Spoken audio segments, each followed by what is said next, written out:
నమస్తే. తెలుగు రాజ్యంకి స్వాగతం. నేను మీ సంధ్య. ఏపీలో కూటమిలో చంద్రబాబు నాయుడు గారి కన్నా ఈ ఇద్దరు లీడర్ల గురించి చాలా పెద్ద ఎత్తున చర్చ జరుగుతోంది. ఒకరు ఐటీ మినిస్టర్, విద్యాశాఖ మంత్రి లోకేష్ గారు అయితే, మరొకరు మన డిప్యూటీ సీఎం పవన్ కళ్యాణ్ గారు.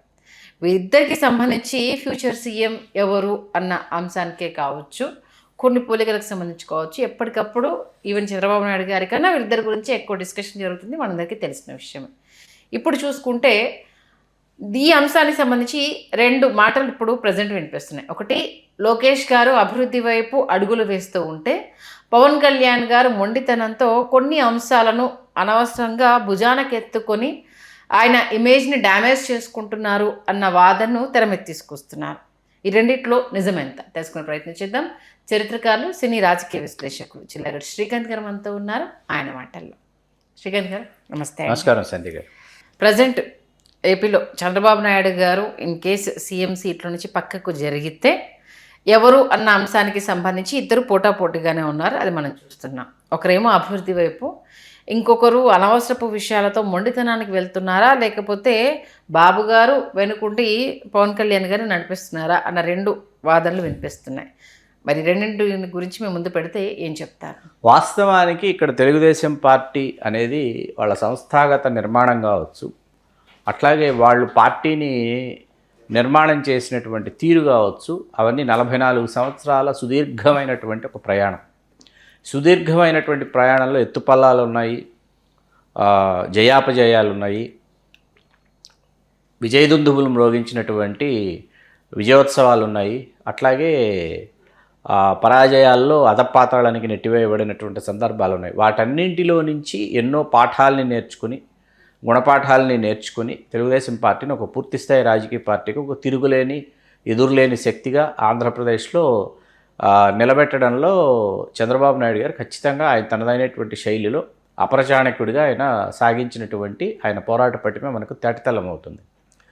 2014 నుంచి 19 వరకు చూస్తే ఏంటంటే, సునాయాసంగా అధికారంలోకి వచ్చేసామే అనేటటువంటి ఒక భావనలో మొదట నారా లోకేష్ గారు కొన్ని అడుగులు తడబడినటువంటి మాట వాస్తవం. ఎందుకంటే ఆయన ప్రత్యక్ష ఎన్నికల్లో ఆయన ఎక్కడా పోటీ చేయలే. చంద్రబాబు నాయుడు గారు, భారతీయ జనతా పార్టీ, అప్పుడే నూతనంగా ఏర్పడినటువంటి జనసేన పొత్తులో ఉండటంతో జగన్మోహన్ రెడ్డిని వాళ్ళు సునాయాసంగా ఎదుర్కోగలిగి అధికారంలోకి రావటం, వచ్చిన తర్వాత అప్పుడు కూడా రాష్ట్ర మంత్రిగా శాసనమండలి ద్వారా ఎంపికైనటువంటి నారా లోకేష్ గారు రాష్ట్ర మంత్రిగా అధికారం ఇంత సులువ అనేటటువంటి పరిస్థితుల్లో కొన్ని అడుగులు తడబడినటువంటి వాట వాస్తవమైనప్పటికీ, ఆ తర్వాత 19లో ఎప్పుడైతే 151 స్థానాల్లో మీకు వైకాపా జయభేరి మ్రోగించి కనీ విని ఎరుగని చరిత్రలో అంత క్రితం ఎప్పుడూ రానన్ని తక్కువ స్థానాలకి తెలుగుదేశం పరిమితమయ్యి, అక్కడి నుంచి ఆ స్థాయి నుంచి మళ్ళీ తిరిగి వేళ తెలుగుదేశం సొంతంగా తెలుగుదేశం 135 స్థానాల్లో ఆంధ్రప్రదేశ్లో విజయదుందుబులు మ్రోగించడం సాధారణమైన విషయం కాదు. జనసేనని భాజపాని కాస్త పక్కన పెడితే, సరే జనసేన భాజపా కలిసి ఉంటేనే 135లో కూడా వాళ్ళ ఓట్ల శాతమే తెలుగుదేశాన్ని వేళ అధికారంలోకి తీసుకొచ్చింది అని వాదించేటటువంటి సామాజిక రాజకీయ విశ్లేషకులు కూడా ఉన్నారు. కానీ తెలుగుదేశం నిర్మాణం ఏదైతే ఉందో ఆ నిర్మాణం అనేది ఒక బలమైనటువంటి పునాది. ఆ పునాది మీద తెలుగుదేశం పార్టీ చాలా బలీయమైనటువంటి కోటను కట్టుకుని ఉంది అనే మాట అంతే వాస్తవం అన్నమాట. ఎందుకంటే సామాజిక, ప్రాంతీయ, ఆర్థిక, సాంస్కృతిక, రాజకీయ సమీకరణల విషయంలో చంద్రబాబు నాయుడు గారు అందవేసి చేయి అన్నమాట. ఎందుకంటే అయితే కొన్ని సామాజిక వర్గాలని ఆయన నెత్తిన పెట్టుకుని వాళ్ళకి కనీ వినెరుగిన అవకాశాలు ఇవ్వగలడు. ఇవ్వకూడదు అనుకుంటే వాళ్ళకి ప్రత్యామ్నాయంగా సరికొత్త సామాజిక వర్గాలు సృష్టించి అక్కడ అప్పటిదాకా అధికారం యొక్క రంగు, రుచి, వాసన, చిక్కదనం తెలియనటువంటి సామాజిక వర్గాల్ని అధికారంలోకి తీసుకొచ్చి వాళ్ళని ఆయన అక్కడ ప్రతినిధులుగా నించోబెట్టి కూడా ఆయన విజయాలు సాధించగలరన్న విషయం అందరికీ స్పష్టమైంది. ఇప్పుడు జనసేనకు వచ్చేటప్పటికి 2014 మార్చి 14 వ్యవస్థాపించబడినటువంటి జనసేన పార్టీ ఆ ఎన్నికల్లో స్థానాలు కోరుకోలేదు. 19 ఎన్నికల్లో వాళ్ళు వీరిని వీడి వెలుపలికి వెళ్ళి వాళ్ళు తమదైనటువంటి మరొక ప్రయాణం చేసి అక్కడ ఆయన సాక్షాత్తు పవన్ కళ్యాణ్ గారే ఓడిపోయినటువంటి 2 నియోజకవర్గాల్లో మనకు తెలుసు.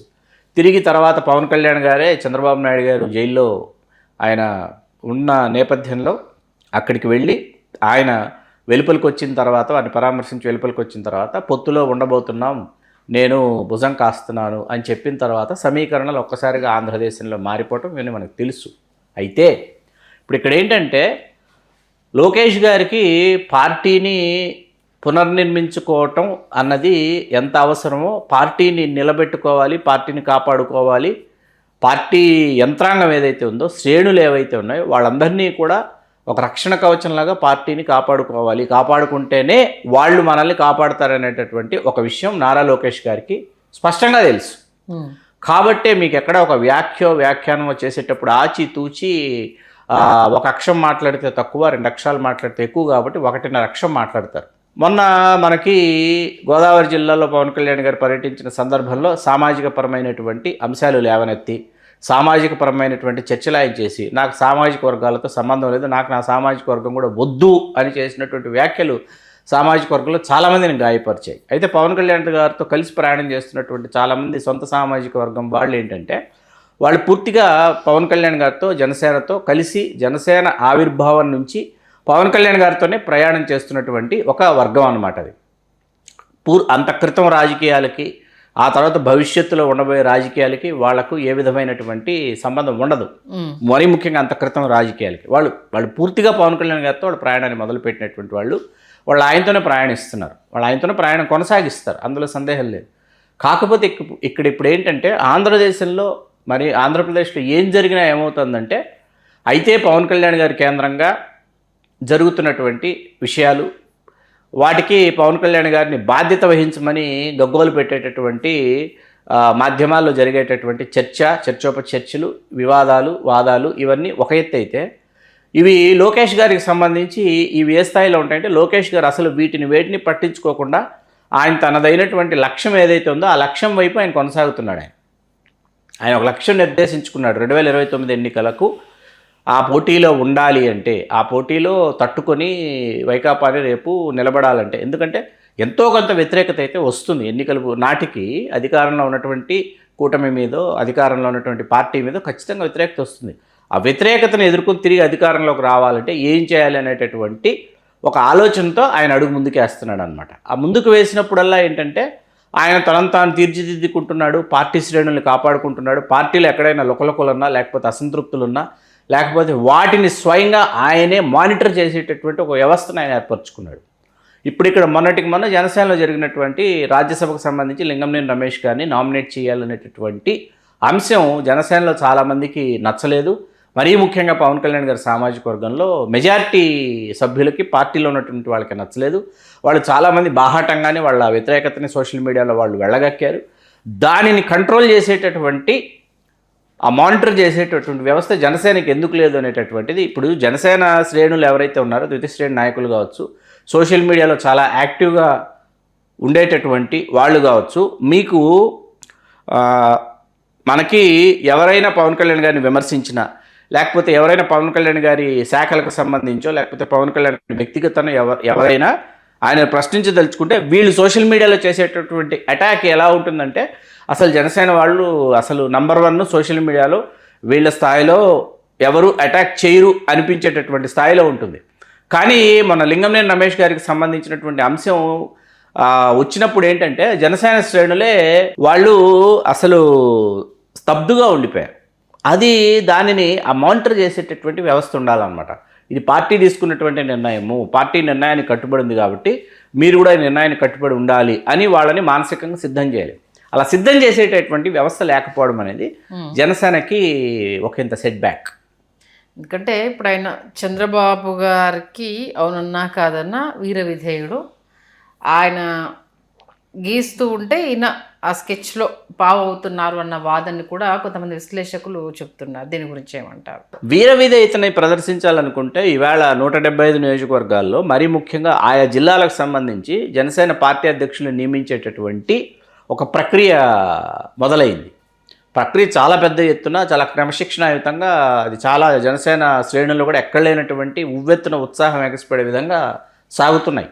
అవన్నీ పూర్తయ్యాయి. ఎవరెవరు అధ్యక్ష స్థానానికి పోటీ పడుతున్నారు, ఎవరెవరు అధ్యక్ష స్థానాన్ని ఆశిస్తున్నారు, వాళ్ళందరినీ కూడా ఆయా జిల్లాలకు సంబంధించినటువంటి కొంతమంది ఇన్ఛార్జీలు కావచ్చు, ముఖ్య నేతలు వెళ్ళి అక్కడ తీసుకున్నటువంటి అవన్నీ కూడా ఏంటంటే జనసేన పార్టీ నిర్మాణంపై దృష్టి పెట్టిందన్న విషయం అర్థమవుతుంది. ఇప్పుడు ఇక్కడ చంద్రబాబు నాయుడు గారు పవన్ కళ్యాణ్ గారిని మీరు ఇది చెయ్యాలి, లేకపోతే ఇట్లా ప్రవర్తించాలి, ఇది మాట్లాడాలి, ఇది మాత్రమే చేయాలంటే అవి మాత్రమే చేసేటటువంటి పరిస్థితుల్లో పవన్ కళ్యాణ్ గారు లేరు. పవన్ కళ్యాణ్ గారు అంత అమాయకుడు కాదు. ఎందుకంటే హీ నోస్, ఎందుకంటే ఆయనకు సామాజిక సమీకరణలు తెలుసు, సామాజిక వర్గం యొక్క బలం తెలుసు, మూడో ప్రత్యామ్నాయం యొక్క అవసరం ఆంధ్రప్రదేశ్లో ఉందన్న విషయం ఆయనకు తెలుసు.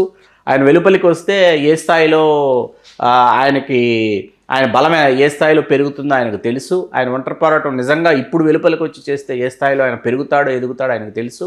తెలిసినా కూడా ఏంటంటే ఒక అస్థిరత్వ భావన, అస్థిరత్వ ప్రభుత్వము ఉంటే పురోభివృద్ధి, ఇప్పటి వరకు రాజధాని కూడా నిర్మాణం ఇంకా పూర్తి స్థాయిలో జరగనటువంటి పరిస్థితి నుంచి పూర్తి స్థాయిలో ఇది పురోభివృద్ధి సాగించలేనటువంటి పరిస్థితులలో, దుస్థితులలోకి నెట్టివేయబడుతుంది ఆంధ్రప్రదేశ్. కాబట్టి ఆయన కూటమిలో కొనసాగుతారు. కొనసాగిన తర్వాత 2029 ఎన్నికలు అనేవి ఖచ్చితంగా ఏంటంటే 2.5 సంవత్సరాలు పవన్ కళ్యాణ్ గారు, 2.5 సంవత్సరాలు నారా లోకేష్ గారు ముఖ్యమంత్రులు అనేటటువంటి నినాదంతోనే వాళ్ళు ముందుకు వెళ్తారు. సంధ్య గారు, చూద్దాం ఏం జరుగుతుందనేది. మొత్తానికైతే వారి వర్గంలోనే 2 విభిన్న డిస్కషన్స్ అయితే నడుస్తున్నాయి. ఈ విషయానికి సంబంధించి కొంత జనసేన కూడా కొంత నిస్పృహలో ఉంది అన్నది ఇవ్వడం జరిగింది. ఏం జరుగుతుందనేది మంచి విశ్లేషణ అందించారు. ధన్యవాదాలు శ్రీకాంత్. ధన్యవాదాలు సంధ్య గారు. హలో, తెలుగు రాజ్యం ఛానల్ చూస్తున్నారా? సామాజిక, రాజకీయ, జీవన చిత్రణే తెలుగు రాజ్యం. అతిశయోక్తులు, అసత్యాలు ఉండవు. రాజకీయ కోణం కాదు, ప్రజా కోణమే కొలబద్ద. తెలుగు రాజ్యం వీక్షణ మీ ఉత్తమ అభిరుచికి నిదర్శనం.